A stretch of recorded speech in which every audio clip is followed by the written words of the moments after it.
Hello, everybody. Welcome to another OpenAir Carbon Removal Challenge webinar. This is in the lead up to next year's Carbon Removal Challenge as hosted and organized by the OpenAir Global Carbon Removal Collective. And as we've done in all previous years, we've lead up to the event itself with a series of webinars so that participants, contestants, and all interested parties can learn a little bit about the challenge itself from industry experts. And in this case, today, we're very, very pleased and lucky to be joined by participants from the two previous, so year one and year two, because we're leading up to year three, year one and year two participants. And we have, this is our special alumni panel. So what I'm going to do is get everyone to introduce themselves. But first of all, I'll introduce myself. My name is Duncan McDowell. I'm in Montreal, Canada. I've been involved in the organization of all three challenges. I'm a co-director of Possible Studio, a climate communications company. And we are also joined on the call by other co-organizers. And the way this is going to go is we're going to talk to all the panelists, and then we'll leave a little time at the end of the chat to have some questions and answers. So if you have any questions, pop them in the Q&A, and when it's time, I'll get around to asking those. So without further ado, let's get into a little roundtable introduction. I'll call everyone out, and if you just give us a few words about who you are, what the name of your team was, where you were based when you applied, and what you're doing now. You know, you can make it short, say whatever you want. Starting with you, Sophia. So. Okay, sure. Hi, everybody. My name is Sophia. I am part of the Watt Air Direct Air Capture Device team. We're from the University of Waterloo in Waterloo, Ontario, Canada. Currently, I'm a second-year chemical engineering student at the University of Waterloo, and right now I'm actually on a work term here in Montreal, Canada. I'm very excited to join everyone here, and yeah, looking forward to the discussion. Awesome. Welcome to Montreal, Sophia. Yeah, Watt Air was an awesome team. Thanks for joining, Sophia. Thanks for Jonas, having over. Oh, it's a pleasure. Jonas, over to you. Hi, my name is Jonas Sonnenschein. I'm part of the Eternal Air team, and our team is based in Okinawa in Japan. And I'm a postdoc in theoretical physics. And well, we had a great time going to New York, and I'm happy to ask questions. Interested participants of the new upcoming challenge. And well, yeah, that's. Thanks, Jonas. Yeah, I remember the team Eternal Air from Okinawa Institute got the prize for having come from the furthest away. It was exceptional to have the three team members from Japan come. So that was great. We were happy to have you. Lance. Hello, hello. My name's Lance Dosty. So we were a power duo named Limex from Trent University, and we developed a technology simply just using limestone. And it's a pleasure to be here, and we had an excellent time in New York. Thanks for joining, Lance. Yeah, Lance and his teammate gave an incredibly dynamic presentation at the final showcase. It was truly electric. And for anybody interested, I don't know if we've posted the link to the video, but there's small little recaps of each of the finalist presentations from last year in the video. So if you get a chance to watch that. Over to you, Edward Kelly. Hi, I'm Edward Kelly. I'm in Des Moines, Iowa, at Drake University. We were part of the Spark team, and I was actually just their faculty mentor. So I'm still in the same place in Drake University. It was a great time. I think the students had a lot of fun. They came from a diverse background. Not all of them were in the sciences, so they had a wonderful time doing the carbon collection challenge. That's awesome. Yeah, I remember the team from Drake was exceptional. As I recall, I think they might have even had like jackets, which made their team, if I'm not mistaken, it might have been another. No No, it jackets wasn't? for us. Okay, it might have been Monash that had jackets, but yeah, Drake were great. Thanks for joining us, Edward, and over to you, Ethan Milroy. Yeah, hey guys, I'm Ethan. I'm a student at Western University, that's in London, Ontario, in Canada. I actually am in Montreal right now as well, visiting Miguel. So I guess 3 of the 6 of us are there. But we were the DAC device with a novel sorbent geometry, so we were 3D printing our solid sorbents. And yeah, had a great time, learned a lot, learned like a lot about the industry, and then probably going to continue into it going into the future. So it definitely changed my perspective and my trajectory as a professional. Thanks for joining, Ethan. Yeah, I remember your team's presentation as well. It was really dynamic. It was great. You guys were the first up on stage, so there was that you get recognition for breaking the ice for the rest of the participants, and it went pretty well. So that kind of segs into my next question, and we can popcorn this. Like, I don't think I need to kind of call out who will answer what. If you guys have an answer to these questions, then just feel free to chime in. And, you know, don't be afraid about talking over each other. Let's just make this a convivial mess, and we'll find a way through it. So let's just kind of do this chronologically. How, you know, the purpose of these webinars is to show to interested parties how to even get involved with the carbon removal challenge. We've put a lot of materials out there. We've put a website. We're doing social media outreach. We're in touch with several departments of academic institutions across all continents. But you never really know how these things actually come onto people's radars. So really interested to hear, like, there you were, you're going about your collegial lives, and all of a sudden the CRC, the carbon removal challenge, comes onto your radar. How did it, was it a social media post? Was it someone that whispered into your ear? Were you searchability scrolling through the internet? How'd you guys hear about it? I can Anyone? go first, I guess. Go ahead. So I did my final mechanical engineering capstone at Western, and we weren't really sure what we wanted to do it on, but a friend of mine approached me. His name was Liam Israels. He was also on our team last year. And he was like, hey, like, there's this stuff called direct air capture, and like, it's a climate technology. Do you want to learn about it? Do you want to do it for our project? And I was like, I've never heard of this before in my life, but it sounds pretty cool. Like, let's give it a go. So didn't know about the challenge yet, but we're like, let's start this club and build this direct air capture device, thinking, yeah, it'll be super easy. It won't be that hard of a challenge. Lo and behold, it was pretty difficult, but just kind of like browsing the internet, found out about this challenge because it had only run for 1 year. So we were the second year participants. Applied thinking like, oh, it'll be a good way to get more students involved and show that we're really working towards a goal, and kind of boost our application as a club at Western. So it was partly like a way for us to commit to the project as well. It forced us to actually do work and have an end goal in mind, instead of just like being like, oh, we'll build this and we'll see what comes of it.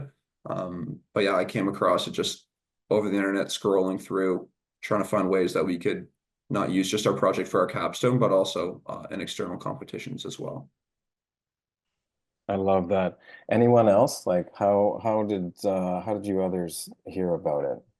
I have an unconventional way. I went to the Direct Air Capture conference in last October, and I met Matt, and I got peer pressured into joining the competition. But really, it was the best thing that could have happened. I was previously doing research on carbon removal, but I didn't realize that opportunity that allowed me to go to almost the most prestigious conference on carbon removal and also present my work to, you know, a lot of people, and also sort of get to work hard and think about it in different ways to present it to people that it matters and this is what they do full time in their expertise. That's great. I love that Matt peer pressured you into it, but at the same time, you're really grateful and happy that you went through the whole experience. I was stubborn at first, to be honest, but Anybody else? What was the genealogy of your CRC participation, or the origins? Sorry, not genealogy, origins of it. I guess I'll go next. So Waterloo is actually had signed up in the first year of the carbon removal challenge. I hadn't joined the team yet, but it was kind of just something. As soon as I had joined, we already decided we were going to do it again.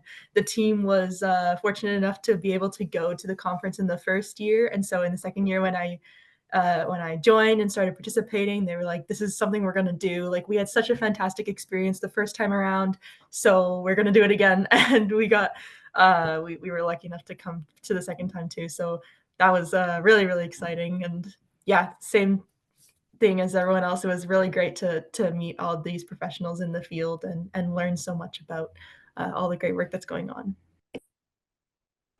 Waterloo has got an excellent track record with the Carbon Removal Challenge. We're really looking forward to the submissions for the third year to keep the streak going. So thank you for that, Sophia. Jonas, curious to hear how the news wafted over to Okinawa. Well, we had it was a little bit before Christmas, some hackathon at the institute in Okinawa, and it was like one weekend hands-on, trying to come up with some new ideas on how to remove carbon dioxide from the air.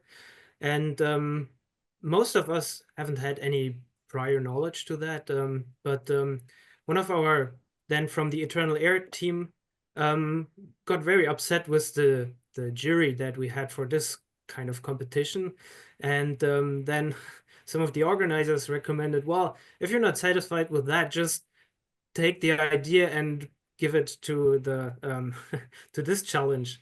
And then after that, we met a couple of times and we developed kind of a proper concept, and we dwelled on the idea a bit further. And yeah, that's then how we ended up applying for that challenge. And well, yeah, it turned out to be a good idea, I'd say. Yeah, that's great. The twists of fate that lead people along certain paths. So it was discontent with one challenge, then ended up being content in another. So I'm glad that happened, because we were super glad to have had you. Edward, how did it play out for you? I was already a part of OpenAir when it started for a couple of years, so I knew about it, and I just reached out to students to see if I could find a team, and I managed to get 4 students involved, and that was how we started. That's great. I'm really glad that you did that, and that's great that you're a part of OpenAir beforehand. So I think, okay, yeah, we probably might have met on a few calls then. Yeah. Okay, so so I've noticed in the climate space that people go through what I call a climate shift. You know, they're carrying along their way and they experience something, and after that time they decide to go into climate solution and climate work.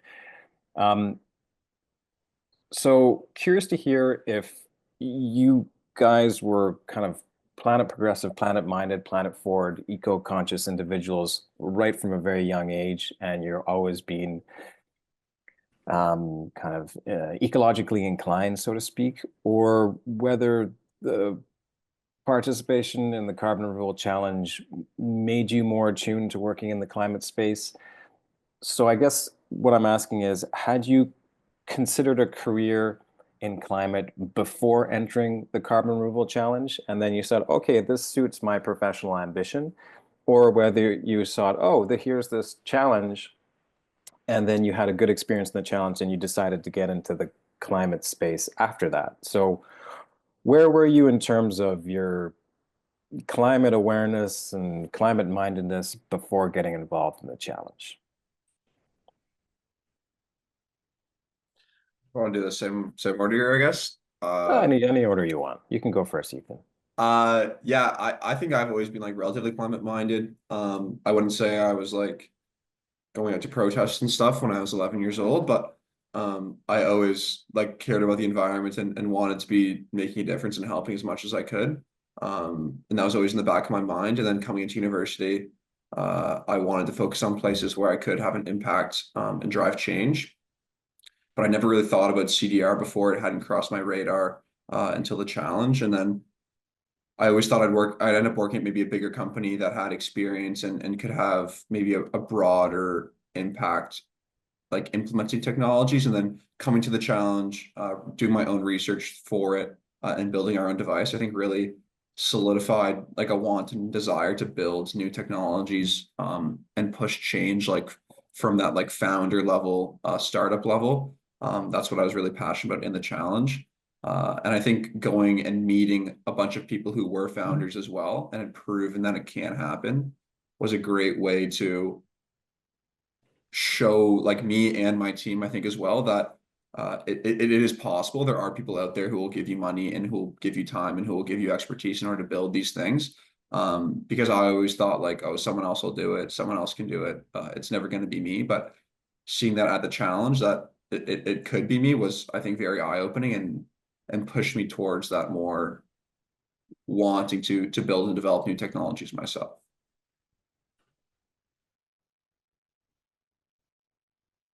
To add on to that, neither have I protested, and don't plan on doing it. I think through the private sector is the best way. But in all honesty, I think I was always attached to nature, and I think that side of me of hiking and sort of living a lifestyle that was towards the advent of sustainability in a reasonable way is the way I was living my life. But to combine that with what are you actually good at? And for me, that was chemistry, and environmental chemistry is what I pursued in university and in all the research that I did. Fundamentally, carbon removal is how you use chemistry to capture carbon dioxide. And so I found it through learning about carbon engineering in first year that you could pull carbon dioxide from the atmosphere, and that could be a solution to pulling carbon dioxide from the air. And so that's when I sort of jumped into a research lab and really dug into it. And through the challenge, I learned how all these different companies are just getting started, and it's sort of 2023 or 2024. And seeing how they're really excited about their work and they're willing to take risks and put it all on the line to get such a big impact in the world is something that's super inspiring. And you see that maybe you can do that one day. And I think the challenge really inspired that part. That's great. Yeah, thank you, Ethan and Lance, for that. And that's a lot of what we aspire to do, with the challenges is positive role modeling. Not only show that you can have impact on the planet if you persevere in this space, but you can also have a financially rewarding and incredibly thrilling career in carbon removal. So I'm glad that being at Carbon Unbound, and we'll get to that later, the presence of the Carbon Unbound Leadership Summit. But I'm glad that exposure to these people at that particular conference showed you guys well, helped illuminate the way. Yeah, sorry, anybody else? Jonas, Sophia? It doesn't really apply to me, but I would say, from the students that I had, they were all climate conscious anyway, not necessarily involved in carbon collection or climate change directly. But I think after the challenge, at least one has now gone on to pursue advanced degrees in climate technology. The other two are still in school, and one has gone on to be into IT. Amazing. Okay, that's great. No, we'd love to. Well, after the call, we'll follow up with you to find out a little bit more about where they've gotten to. It'd be really interesting to find out. Sure. Sophia, were you a climate activist ever? I was never like super activist, but I definitely always wanted to go into a career in climate. I come from a place where there's a lot of nature, and I was always conscious, and I want to protect the earth, obviously. But I kind of got into carbon removal from joining the team at Waterloo. I thought, oh, I want to do something, some sort of environmental project, and it was WATER is like a sub team of Engineers Without Borders, which the Waterloo chapter, which is focused on bringing sustainable engineering solutions to kind of low income areas and rural areas. And it was really interesting to see that the carbon removal team was sort of a sub team of that, because I guess the message they're sending is like, by doing this for the climate, you're going to be helping. I guess you're going to be helping, like, I don't know, everyone in this ways. Awesome. That brings me to the next question. I kind of want to get I know that a lot of university experience is collaborative, but take us a little bit into the process of conception and developing and submitting to the challenge itself. Like, sure, you guys were made aware of the challenge. Okay, there's this thing that's happening. It takes place in New York City, and if we're selected as finalists, we get flown to New York City. We get given room and board, and we get given a stipend, and then we're introduced to all these awesome industry professionals. From that point, from the point of cognition to the point of submitting your final project, what was your process like? Would you meet up once a week? Take us into the mad lab of conception of Limex and Eternal Air and the other teams. I can start. You would need one. Go ahead. Go ahead. Okay. So for us, we were a team of 2, and so a lot of responsibility. I think it was a 10-page document that we wanted to make sure was perfect when we sent it. And so my friend Alex, I told him, just make it look nice. I'll do the rest. And so we made sure to give good detail so we had a good understanding of how this technology could actually be one of the technologies that captures at a billion-ton level, and laying out some of the research that we did. But we had a sort of challenge because we were publishing that work very soon, and so we couldn't really show that work. We had to sort of walk around our results, which made it complicated, but we spent a lot of time on it. But primarily, we just worked really hard while the deadline was the last week. So we got it done. Excellent. Yeah. That's usually the case. Is we've experienced a real kind of like a wave of submissions in the final days before the deadline. And just to remind everyone, next year's deadline, the deadline for next year's challenge is January 15th. So get your submissions in before then. And if you want to explore the possibilities, explore the process, go to openaircollective.com/CRC, Carbon Removal Challenge. So /CRC, and the link should be in the chat. And so, yeah, it's the countdown to January 15th. There's still lots of time to come up with an idea to save the planet. No pressure. And so how about anybody else's experience in conception, development, and submission for the challenge? Edward, you Go ahead. Oh, yeah. Okay. Yeah. So mine was also, I think we were all kind of different. The 4 of us or 5 of us that are on the call here. Mine was for a school project, so we were working on it every week to begin with. And there was 2 teams, so there's 8 of us. And I think like that difference between the 2-person team and the 8-person team was probably pretty pronounced. Like we had a lot of great ideas and great work, but there wasn't like a lot of good communication, I think amongst us, because like some people were doing some things, we were doing other things. We had to balance all this other like building that was going on in various parts of the project. So we started working on the project in June, the year before we entered the challenge, and then worked on it all the way through the year for our final capstone, and continued to work on it afterwards as well for about a month and a half. And then we've actually pushed it into 2 more capstones as well this year. So like it was a lot of meetings, it was working all the time. And like Lance said, it really came down to crunch time when the final submission was due, because it was due before our capstone. So we really tried to push and push and push in those last weeks in, I guess, March or late February to get that submission in, and really show the good work we had done. But it doesn't happen overnight for us, at least. Like it took us 6 to 8 months to build and develop the device and get it to where it was from an initial concept to actually building a prototype and testing it in a lab environment. That's terrific. I like that process. Yeah, very committed, very committed. Edward, how did it play out for you guys? We met once a week for the most part. They knew they wanted to do something that was really very accessible to everyone else. It was like I said, it was a diverse group of kids or young adults, should say.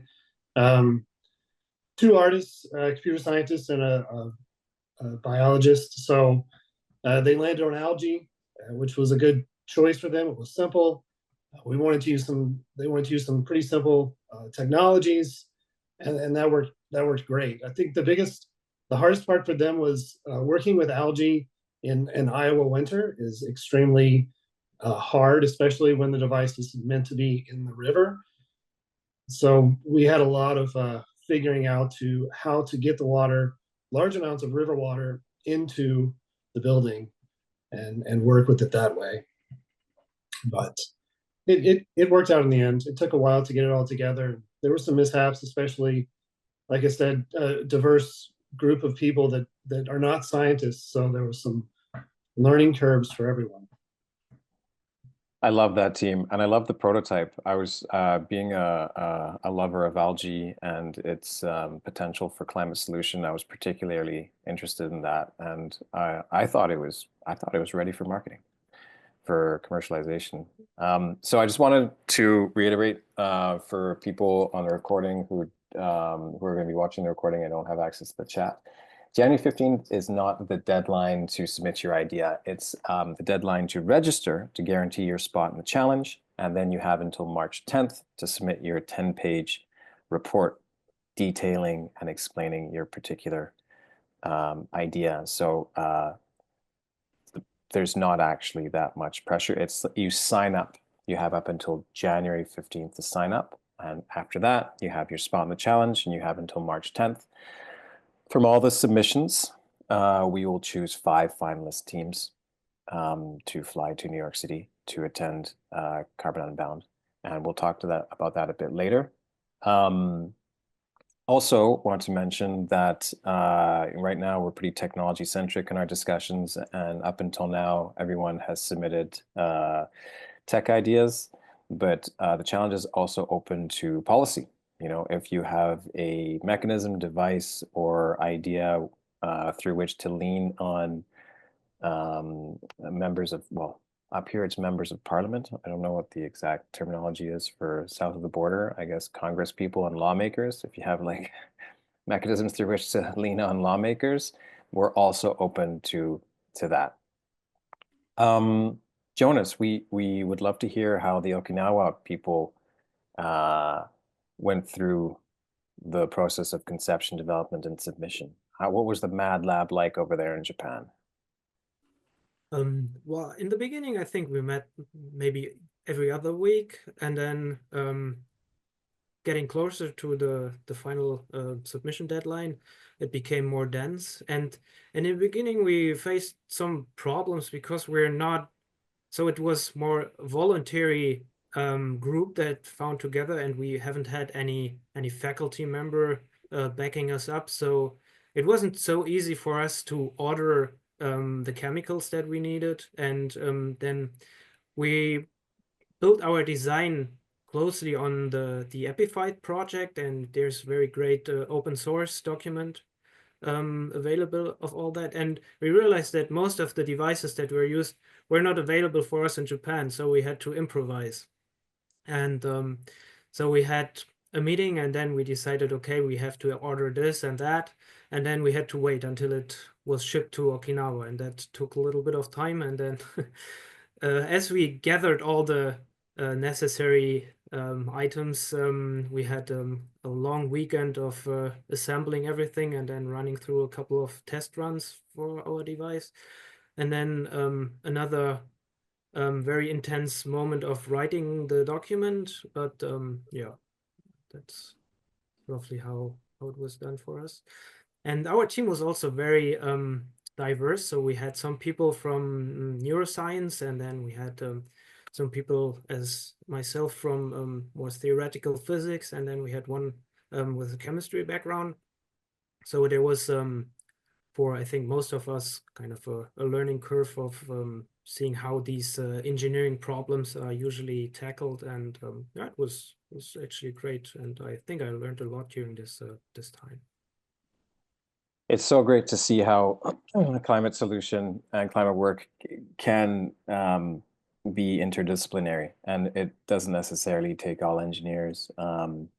It takes people from all types of thinking. You can get theoretical physics, artists, engineering, you name it. So I think this challenge is good for that. It's basically groups of people coming together who just dream something up, and they put a practical dimension to these dreams, and you know, if it resonates with our panelists of judges, we have up to 10 judges, that industry experts that read through all the submissions, and it resonates with the judges, then it could result in a trip to New York City, all expenses paid, to meet people who went through that very same process as you in university, or maybe slightly after university. They got together with a co-founder, a co-dreamer, and devised something, and now they're up and running, and they're actually in market, which is really inspiring. And this is what the challenge is all about. And you know, there's a lot of people that have signed on as supporters of the challenge. A lot of sponsors, a lot of partners.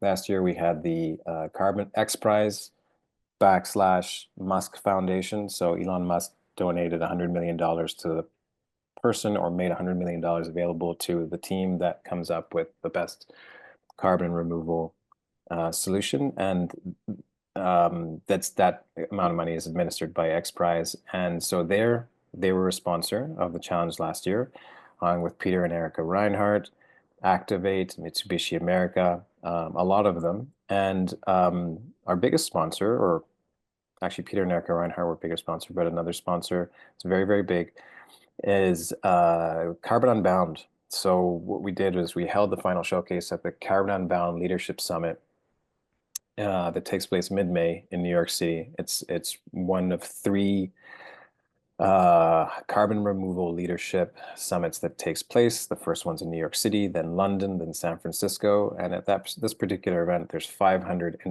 carbon removal industry professionals from all levels.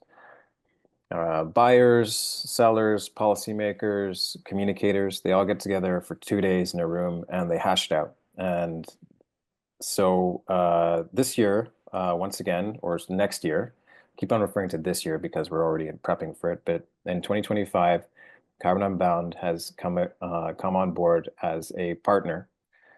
So finalists will be able to showcase at the Carbon Unbound Leadership Summit. And so part of the experience is presenting your particular project to a room full of experts, and then milling about, having conversations with people who have gone through the same process as the participants. So I guess what I want to ask you next is how did you like that portion of the challenge? How did you like being in Lower Manhattan in this incredibly fancy conference room with a bunch of people talking about tons and dollars and, you know, metrics that you guys were talking about as well in the lead up to the challenge?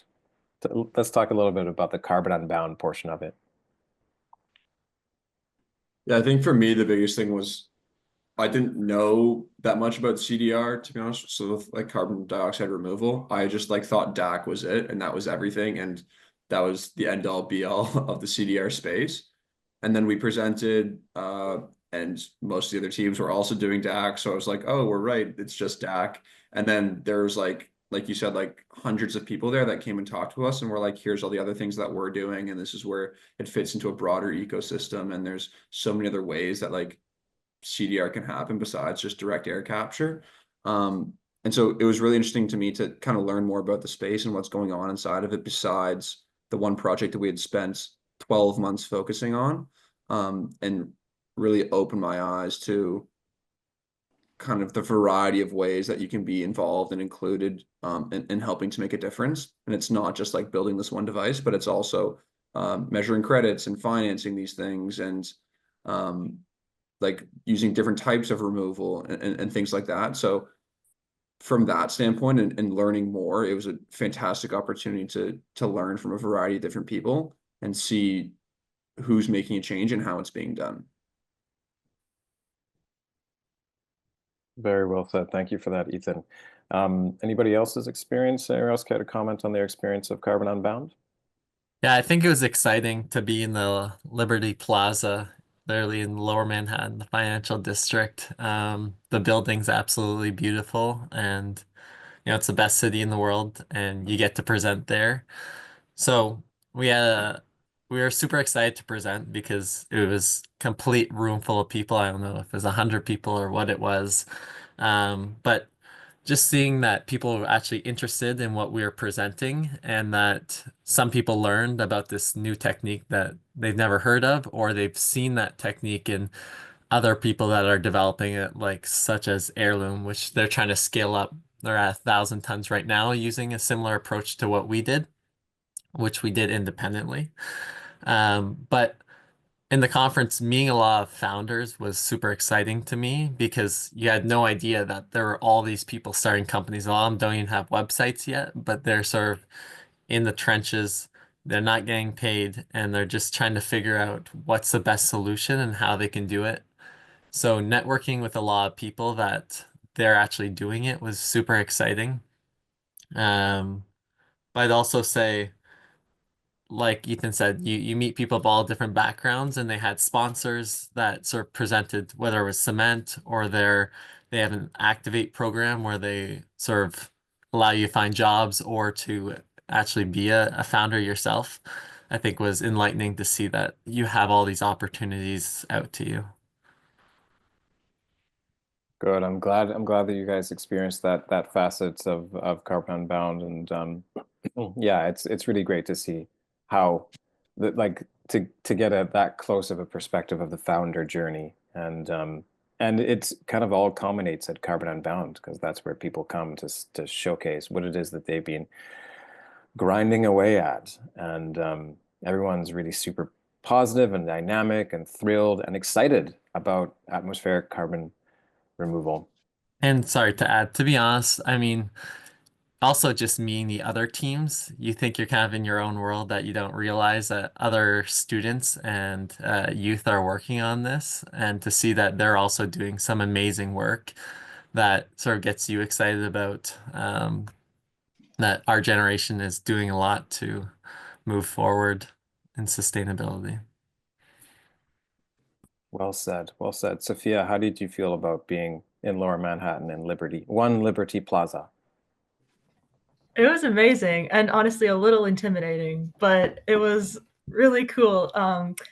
I'd like to add on to like what Ethan said at the beginning was like I was surprised by the amount of like the diversity of applications for carbon dioxide removal. Like ours was, a direct air capture device, but I got to learn about devices that were kind of could be used in all different applications. Like there was one company we learned about that specifically targeting like greenhouses, or like there's just a lot of different ways that it can be used, and that was really cool to learn about. I was also quite surprised to learn how many people with backgrounds in finance were there. I had no idea. I didn't know anything about the carbon credit world really until coming to Carbon Unbound. So that was something that was really cool to learn about, and how companies are measuring how much carbon you can like sequester and store like through credits and through finance. That was really interesting to learn about, and I was happy to go to all of the talks and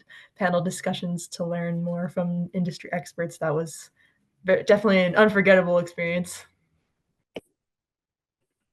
That's great. No, that's and it is so much of the carbon removal world is about incentivizing buyers and signaling to the buyers that it's okay to step in, and yeah, so that was a key to have noticed that element of the whole thing.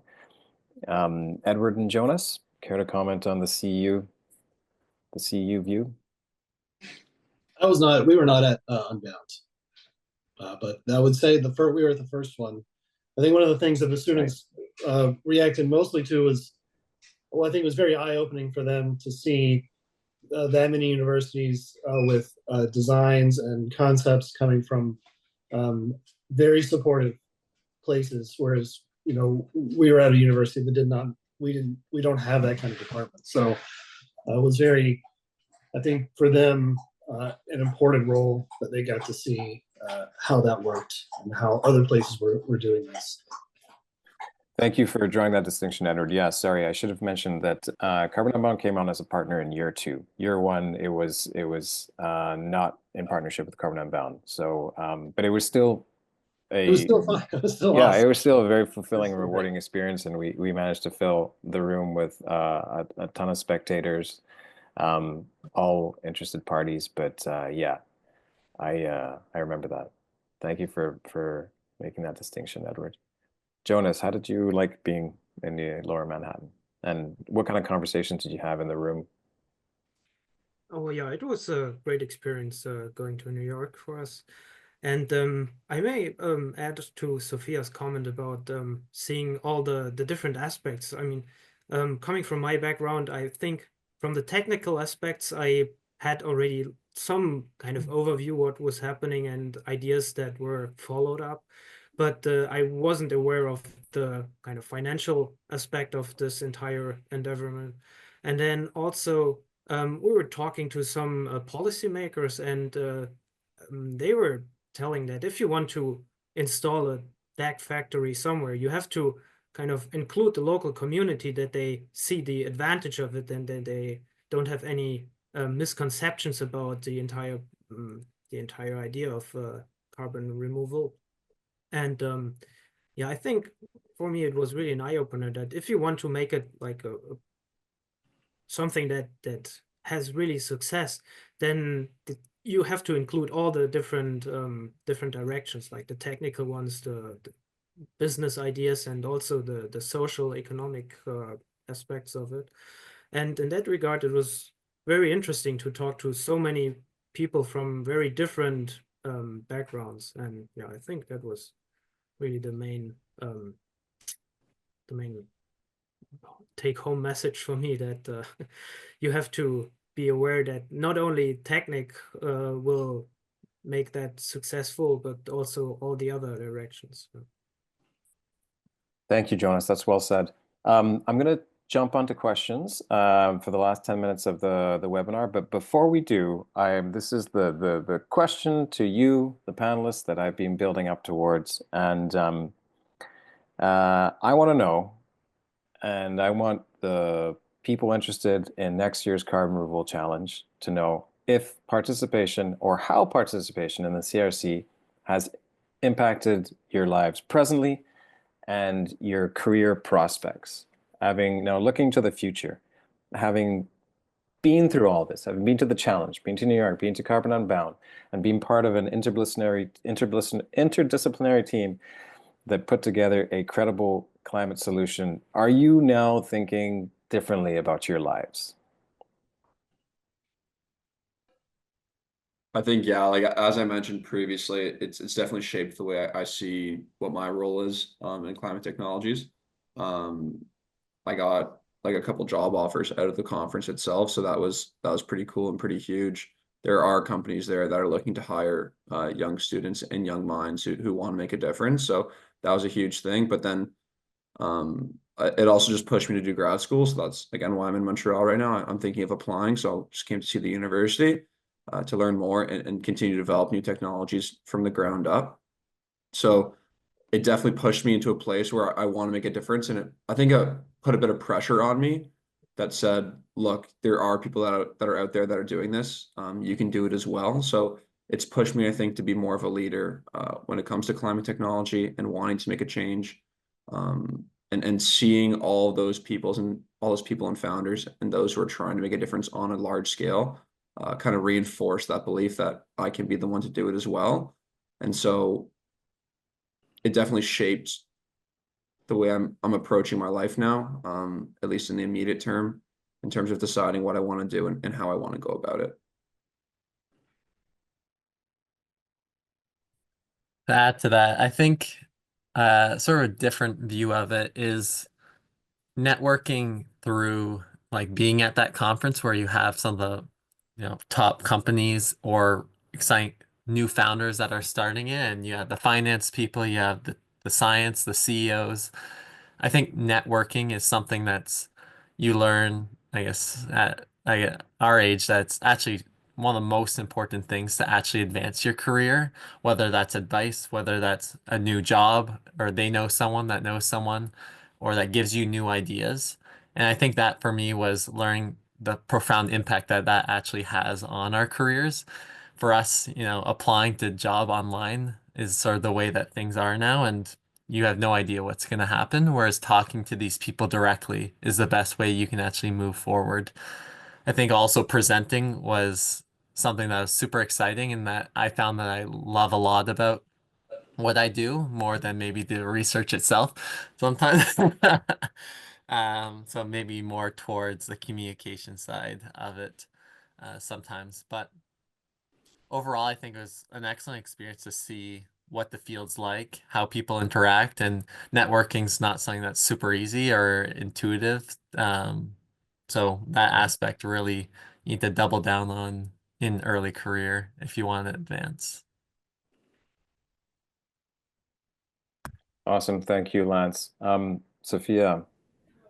Yeah, I would agree with everything Lance and Ethan have already mentioned. I think the network is everything when you're young, when you're coming out of university, trying to find your way in the workforce, and getting to talk to people in the industry was such an incredible opportunity. And also kind of going into it, I knew there was carbon dioxide removal happening at large scale, but I didn't think there was very much of it going on. And so after going to the conference, I was like, oh wow, there's actually so much happening in this field, and I had no idea. Like, this is so cool. So yeah, getting to learn from people who are doing it at industrial scale now is really exciting. So I definitely want to go into it in the future. That's terrific. That's really good to hear. Yeah, Jonas and Edward, whichever one wants to go first. Well, I mean, it doesn't really apply to me, but I'd say I know that one student he won a Barry Goldwater scholarship last year, and he's also a Mitchell scholar. Or Mitchell fellow at Cork. Currently, he attributes both of those to going through this challenge, being exposed to this carbon collection. That's terrific. Okay, we're definitely going to have to, yeah, we'll follow up after this call to get more details on that particular participant. That's really great to hear. Jonas, has this changed your worldview and how you plan on going into the job market, if you will, or if you go outside of academia? Yeah, I'm seriously considering of leaving academia at some point. For now, I'm still so my contract is not expired. I think I continue that, but then in the long run, I'm considering of maybe moving towards more engineering things, and then particular in the carbon removal world. I'm on a weekly basis following some job offers that are in this part, and I'm probably starting to apply somewhat mid next year. And yeah, let's see. Hopefully, some of the contacts that I made at the the summit may help then. But yeah.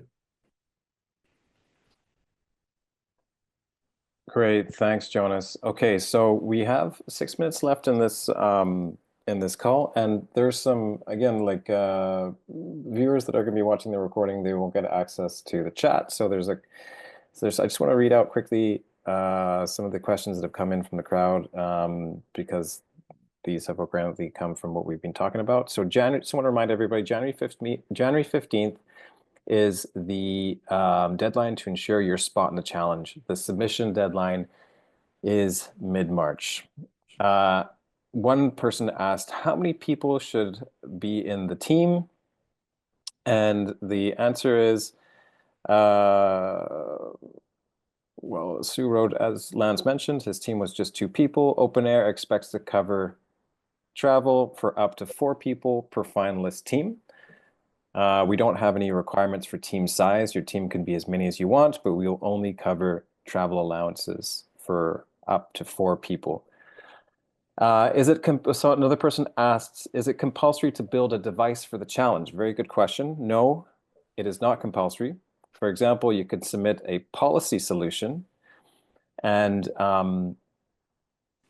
you can also, in the case of technology, you can submit a design or a concept. So you don't necessarily have to have a physical demo of the matter. It helps, but you don't have to have it.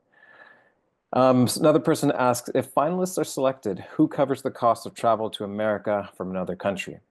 The answer is we cover travel costs and accommodation, and you're also given a small stipend once you're in New York City. Is there any need for a visa? Good question. If you're chosen as a finalist, you may need to get a visa or have a passport to travel. Same as you would normally for travel to the US. It really depends on your country of origin and travel whether or not you need a visa, but we're happy to provide documentation that will be of assistance to getting a visa. So don't worry about that. The most important thing is to sign up, and then we can worry about those details later. Another person asks, how many people should the team have? We remind you that teams can be any amount of people you want, but we only cover the costs of up to 4 people. Should the supervisor be with you? That is entirely your choice. Most teams did not have supervisors come in last year's challenge in 2024, but if that's important to you, that's a possibility. Another person asks, can teams be only one person?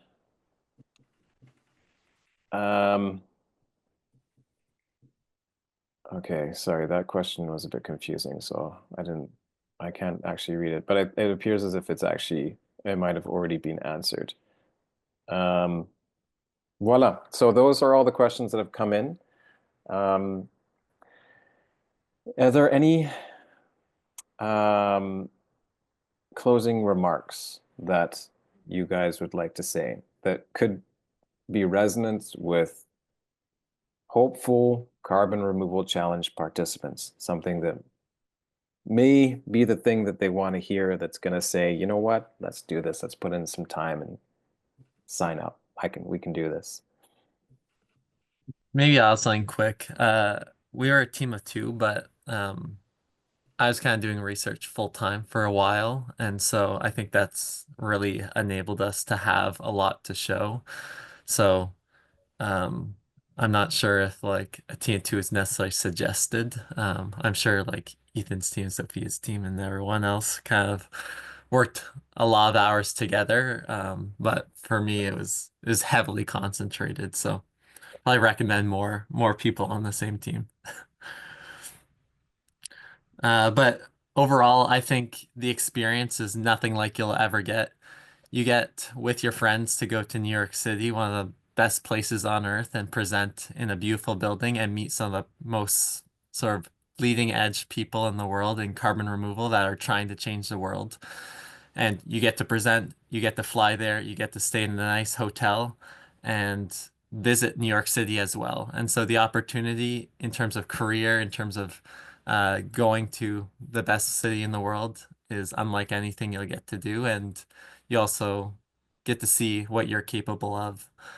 So I'd say definitely 100% recommend to apply. Yeah, just to add on to that, I'd say, like Lance said, he did a bunch of research for a long time. I did not know what DAC was until 11 months before the challenge, right? Like, just because you don't know anything now doesn't mean you can't build and develop or think about something new that'll help the space. If you're passionate about climate and you're passionate about making a difference, like this is a fantastic opportunity to go and flex your muscles and learn something new. So dive into it, do your best, and even if you don't like make it to the finals, you still put forward a product that you can probably be proud of, and it's definitely shaped the way you're going to see the world going into the future. So even if you don't know anything now, don't be discouraged. Like go out and learn. That's what I did, and it ended up to turn out very well. That's really well said, guys. Thank you so much. Anyone else? Sophia, Jonas, Edward? Sure. I guess one final thing is like if you have a team with your school, I would highly suggest going all for it. That's when I joined the team. I didn't know much, but working with all the students and our team lead she was phenomenal. And working with everyone to research and do this project was a really great experience. So if you can join a team, work together, and you'll be really proud of what you produce. Terrific. We're at time here, but just really quickly from Jonas and Edward. Yeah, I think don't strive for perfection. I think if you come up with something that is solid, give it a shot. I mean, it's really a new thing. This entire DAG business is well, maybe in the academic world a little bit longer, but for practical uses, it's fairly new. So you even if it's not perfect, it may still be good. And I think, yeah, it's definitely worth to trying. And you will certainly learn something on the run. So yeah, just give it a shot. I would agree with everything that's been said. I think it's an excellent opportunity, especially for a younger group to branch out and meet lots of people that are interested in the same things and create a stepping stone for a broader career. It's not going to be going anywhere. It's just going to get larger. So you may as well start now. That's awesome. That was a beautiful way to close it off. Thank you so much, Edward. So we're at time. I just want to say a couple of quick little things before letting everyone get to it. So just to reiterate, you can be a team of one. It's it's possible. If you don't necessarily have to be 2, 3, 4, you can be as many as you want. We cover the cost of travel for up to 4 people, but if you're just one, do sign up. You have until January 15th to sign up. You go to openaircollective.com/CRC. Go there now. The link is in the chat, but you can also just Google it, openaircollective.com/CRC. Thank you so much to Matt Parker and Sue Daward, the chair and co-chair of the Carbon Removal Challenge, who really do most of all the heavy lifting. I'm just the webinar guy and the video guy.